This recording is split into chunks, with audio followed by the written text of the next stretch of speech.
सो यहाँ पे आप देखेंगे Rutherford atomic model, Rutherford model ने ये बताया ये जो पार्टिकल्स जो है अल्फा पार्टिकल सीधे सीधे जा रहे हैं, इसका रीजन क्या है? तो इसका रीजन ये है कि एटम जो होगा उसमें काफी स्पेस होगा, तभी वो जो अल्फा पार्टिकल्स है ना वो सीधे सीधे जा रहे हैं।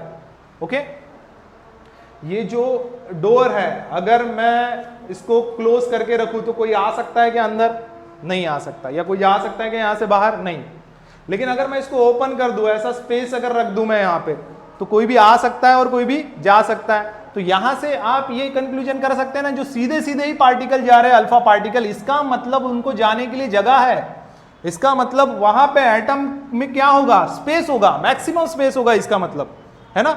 अगर इस तरीके का मॉडल होता जिसमें पॉजिटिव चार्जेस पूरे स्प्रेड रहते पूरे स्फीयर में, ठीक है, कुछ भी स्पेस अगर उसमें नहीं रहता, तो ये जो पार्टिकल जो सीधे चले गए थे वो सीधे नहीं जाना चाहिए था, वो तो रिबाउंड होके पूरे के पूरे पार्टिकल्स रिबाउंड होके आने चाहिए थे। बात समझ में आई?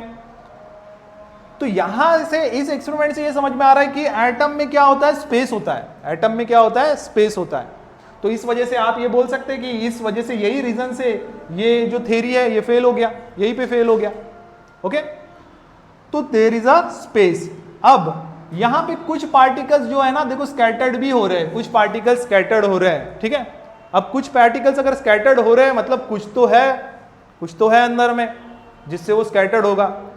अब कुछ तो है, इसका मतलब क्या है? तो उन्होंने कंक्लूजन निकाला कि हाँ, एक न्यूक्लियस होता है जो एटम के सेंटर पर होता है। There is a nucleus at the centre, और जिसका मास, पूरा का पूरा मास आप बोल सकते हैं किसी एटम का, वो उस सेंटर पर कॉन्सेंट्रेटेड होता है। इट हैज सम मास, ठीक है। जो न्यूक्लियस होता है उसका कुछ मास रहेगा, या फिर पूरे एटम का जो मास होता है वो कहां पे कॉन्सेंट्रेटेड रहेगा? तो सेंटर पर रहेगा। ये उन्होंने कंक्लूजन निकाला। कुछ पार्टिकल स्कैटर्ड हो रहे हैं, समझ में आ रहा? पार्टिकल ऐसा आएगा, कुछ आएगा सेंटर पर आएगा और वो स्कैटर्ड हो जाएगा, ऐसा आएगा स्कैटर्ड हो जाएगा, बराबर है। कुछ तो रहेगा तब जाके वो स्कैटर्ड होगा। तो there is a nucleus at the centre, समझ में आया?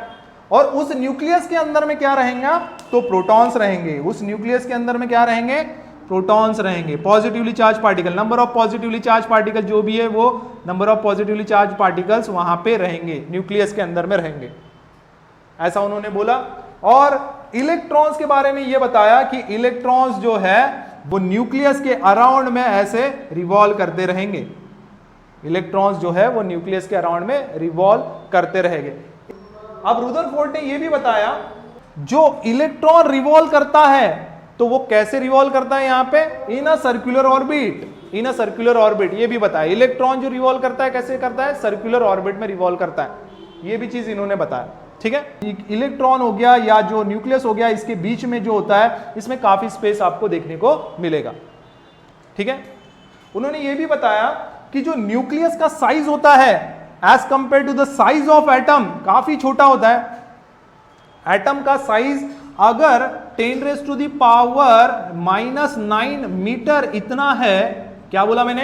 एटम का साइज अगर 10⁻⁹ मीटर है तो न्यूक्लियस का साइज उससे भी काफी कम होता है। ये 10⁻⁻14 मीटर इतना ये न्यूक्लियस का साइज होता है। तो 10⁻⁹ जो हो गया ये तो वैसे भी कम हुआ, माइनस, ये देखो पावर में माइनस है, माइनस साइन रहेगा मतलब क्या? बहुत ही छोटी चीज है, ठीक है। तो ये तो -9 है, उससे भी कम कौन सा होगा? -14 होगा। उससे भी कम क्या होगा? -14 होगा। तो काफी छोटा होता है nucleus as compare to the size of atom, ऐसा भी उन्होंने बताया। और यह भी बताया कि जितने नंबर ऑफ इलेक्ट्रॉन्स इसके अराउंड में रिवॉल्व होंगे उतने ही नंबर ऑफ प्रोटॉन्स जो है इसके न्यूक्लियस में देखने को मिलेंगे। जितने नंबर ऑफ इलेक्ट्रॉन्स रहेंगे उतने ही नंबर ऑफ क्या रहेंगे? प्रोटॉन्स रहेंगे। सो दैट ये क्या हो जाता है? ये एटम स्टेबल हो जाता है, ठीक है। तभी ये एटम क्या रहेंगे? स्टेबल रहेंगे, ठीक है। 2 इलेक्ट्रॉन्स रहेंगे तो 2 प्रोटॉन्स इसके अंदर में रहेंगे। 10 इलेक्ट्रॉन्स अगर यहां पे रहते हैं तो 10 प्रोटॉन्स भी आपको इसके सेंटर पर देखने को मिलेंगे। सो दैट ये एटम क्या रहेगा? स्टेबल रहेगा, ओके। लेकिन इसमें कुछ ड्रॉबैक्स निकल के आए, मतलब कुछ चीजें तो एक्सप्लेन की, रुदरफोर्ड ने ये सब चीजें बताया, एटम बताया, ये सब इस तरीके का, और काफी जो है आज की प्रेजेंट कंडीशन में भी हम ऐसा ही मानते हैं, बराबर है। लेकिन इसके कुछ ड्रॉबैक्स ये थे या फिर कुछ चीजें ये एक्सप्लेन नहीं कर पाया। तो वो एक्सप्लेनेशन क्या था, या वो कौन सी चीजें थी जो ये एक्सप्लेन नहीं कर पाया? तो वो ये चीजें थी कि इलेक्ट्रॉन जो है ये सर्कुलर ऑर्बिट में ही कैसे रिवॉल्व करता है। इलेक्ट्रॉन जो है वो सर्कुलर ऑर्बिट में ही कैसे रिवॉल्व करता है। इसका रीजन है, ये क्वेश्चन पूछने के पीछे का रीजन ये है कि इलेक्ट्रॉन जो इस ऑर्बिट में रिवॉल्व कर रहा है तो इसका जो है वेलोसिटी जो है चेंज होना चाहिए। भले ये यूनिफॉर्म वेलोसिटी से इसमें घूमता होगा, भले ये यूनिफॉर्म वेलोसिटी मतलब क्या, अगर इसकी वेलोसिटी मान लो जो भी है 5 के कंसीडरेशन से लेते हो तो 5 वेलोसिटी से ये पूरे इसमें घूमेगा, ये 5 वेलोसिटी से घूमेगा, मैग्नीट्यूड में मान लो 5 वेलोसिटी है इसकी, ठीक है, तो 5 वेलोसिटी से पूरे इसमें गोल घूमेगा। लेकिन जब भी ये घूमेगा तो देखो इसका डायरेक्शन चेंज होगा। जब भी ये घूमेगा तो यहां पे वेलोसिटी का डायरेक्शन ऐसा, अगर ये इलेक्ट्रॉन इधर में आया तो वेलोसिटी का डायरेक्शन ऐसा, ये इलेक्ट्रॉन इधर आया तो वेलोसिटी का डायरेक्शन ऐसा। तो जो आप यहां पे पोजीशन ले रहे हो यहां पे इलेक्ट्रॉन का, वहां पे आपको देखने को मिल रहा कि भले ये कांस्टेंट वेलोसिटी से मैग्नीट्यूड के फॉर्म में कांस्टेंट वेलोसिटी से ये घूम रहा होगा, ठीक है, कांस्टेंट वेलोसिटी से ये घूम रहा होगा, लेकिन ये डायरेक्शन क्या कर रहा है, चेंज कर रहा है। और जब भी कोई चीज डायरेक्शन चेंज करता है इसका मतलब उसमें चेंज होता है, ठीक है, इसका मतलब उसमें चेंज होता है। किसमें चेंज होता है? वेलोसिटी में चेंज होता है। और वेलोसिटी में चेंज हुआ तो ये जो रहेगा, ये जो पार्टिकल रहेगा ये असलरेटेड मोशन में रहेगा, ये असलरेटेड मोशन में रहेगा। बात समझ में आई?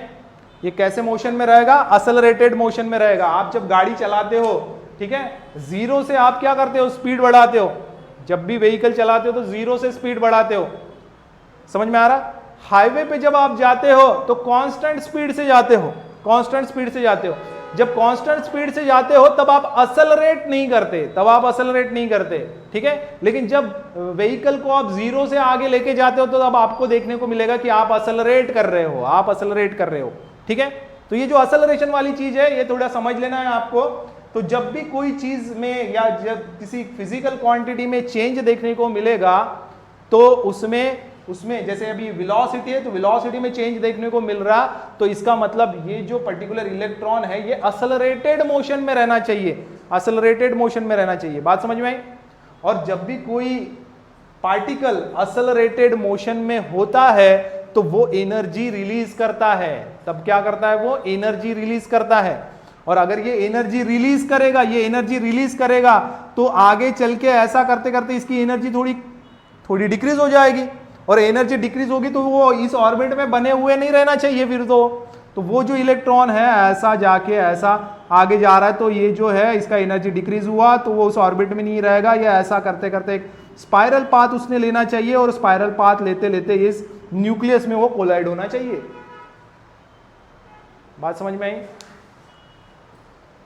तो ये सर्कुलर ऑर्बिट में ही कैसे रिवॉल्व करते रहता है ये रुदरफोर्ड जो है ये साइंटिस्ट नहीं बता पाया, उस वक्त नहीं एक्सप्लेन कर पाया कि ये सर्कुलर ऑर्बिट में ही कैसा रिवॉल्व करेगा। लेकिन बताया उन्हें कि हाँ सर्कुलर ऑर्बिट में रिवॉल्व करेगा, ठीक है। कैसे करेगा पता नहीं, उनको बता नहीं पाया, एक्सप्लेनेशन नहीं कर पाए, लेकिन हाँ सर्कुलर में रिवॉल्व करेगा, ठीक है। आई होप ये समझ में आ रहा होगा। दूसरा ड्रॉबैक ये था कि ये जो एटम होता है या एटॉमिक स्पेक्ट्रा जो होता है, बराबर ध्यान देना मैं जो चीज बता रहा हूं। देखो स्पेक्ट्रा जो होता है ना बेसिकली दो तरीके का होता है। एक आप बोल सकते हैं कि एक कंटिन्यूअस स्पेक्ट्रा होता है और दूसरा कौन सा होता है? लाइन स्पेक्ट्रा होता है। ध्यान देना बराबर। एक होता है कंटिन्यूअस स्पेक्ट्रा और दूसरा होता है लाइन स्पेक्ट्रा, ठीक है। ये दो के बारे में मैं आपको बता रहा हूं। स्पेक्ट्रा मतलब क्या? स्पेक्ट्रम मतलब क्या चीज है? किसी पर्टिकुलर प्लेट के ऊपर में, किसी पर्टिकुलर प्लेट के ऊपर में आप क्या देख रहे हो? एक तरीके का रेडिएशन जो है उसके ऊपर में ऑब्जर्व कर रहे हो, ठीक है। क्या बोला मैंने? एक किसी प्लेट के ऊपर में आप क्या कर रहे हो? जो रेडिएशंस है वो क्या कर रहे हो? आप ऑब्जर्व कर रहे हो उस प्लेट के ऊपर में, और जो भी उस प्लेट के ऊपर में वो ऑब्जर्वेशन आपको दिखता है तो उसी को क्या बोला जाता है? स्पेक्ट्रा बोला जाता है। इतना समझ लीजिए, ठीक है। तो कंटिन्यूअस स्पेक्ट्रा जो है ना, कंटिन्यूअस स्पेक्ट्रा आपको व्हाइट लाइट में देखने को मिलता है, ठीक है।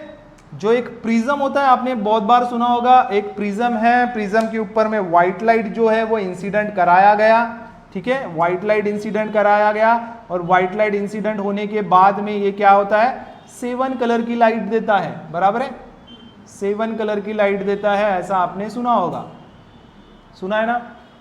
तो ये 7 कलर की लाइट है, ये बेसिकली किसके ऊपर में देखा जाता है, एक स्पेक्ट्रा बोला जाएगा उसका, या फिर एक किसी पर्टिकुलर प्लेट के ऊपर में ये देखा जाएगा, ठीक है। और इस प्लेट के ऊपर में आपको ये देखने को मिलेगा कि वहां पे जो है ना ऐसे कलर्स दिखाई दे रहे हैं। कौन से कलर, 7 डिफरेंट कलर्स जो है, विप जॉय आपको पता है, वॉयलेट से लेकर वो रेड वाला जो है, ये पूरा जो पैटर्न है वो आपको देखने को मिलता है क्या। और इसमें जो पैटर्न देखने को मिलता है वो बिल्कुल एक के बाद में एक, एक के बाद में एक, एक के बाद में एक, ऐसा ही देखने को मिलता है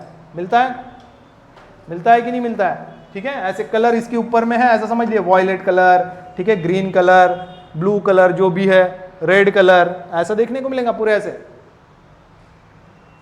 तो इसमें क्या हो रहा है, एक के बाद में एक, तुरंत एक के बाद में एक, ये कलर खत्म हो गया, दूसरा कलर लग रहा है, दूसरा खत्म, दूसरा हो गया, तीसरा लग रहा है। This type of spectra is called as continuous spectra, continuously मिलते जा रहा है, ठीक है।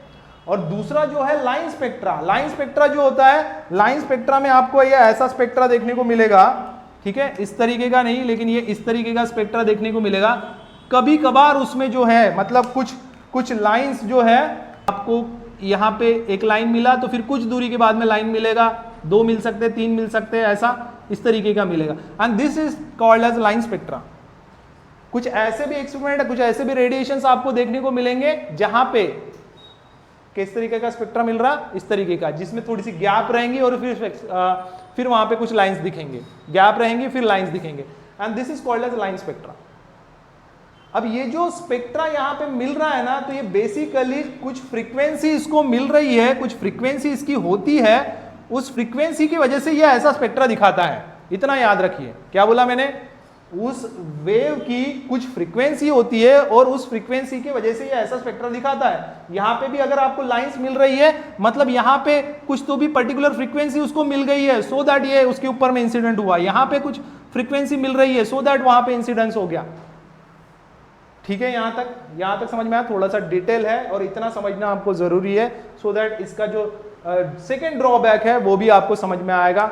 दूसरा इसका ड्रॉबैक क्या था, तो दूसरा ड्रॉबैक ये है, अगर वो ऐसा स्पाइरल पाथ लेता है, तो जब भी वो स्पाइरल पाथ इस तरीके का लेगा जो न्यूक्लियस की तरफ जाने की कोशिश करेगा, ऐसे वक्त उसकी फ्रीक्वेंसी बढ़नी चाहिए, ऐसे वक्त उसकी फ्रीक्वेंसी बढ़नी चाहिए। ठीक है, ये कैसा है, जैसा मान लो कि एक कोन है, कोन में आपने एक बॉल जो है, छोटी सी गेंद जो है वो आपने ये कर दी, घुमा दी।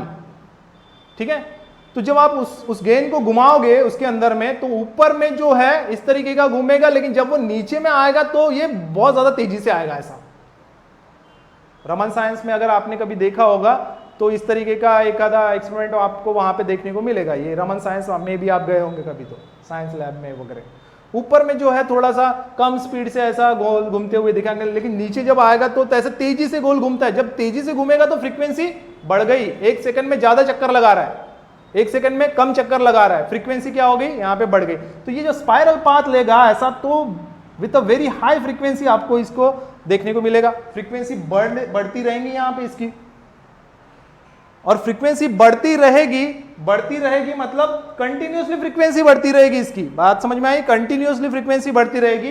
कंटिन्यूअसली फ्रीक्वेंसी बढ़ेगी तो कंटिन्यूअस स्पेक्ट्रा उसने देना चाहिए, लेकिन जबकि ये जो है ये लाइन स्पेक्ट्रा देता है। एटम क्या देता है, लाइन स्पेक्ट्रा देता है। भाई बात समझ में आई क्या? ये अगर इसकी फ्रीक्वेंसी बढ़ रही है कंटिन्यूअसली, तो इसने कौन सा स्पेक्ट्रा देना चाहिए, कंटिन्यूअस स्पेक्ट्रा देना चाहिए, जबकि एटम क्या देता है, लाइन स्पेक्ट्रा देता है।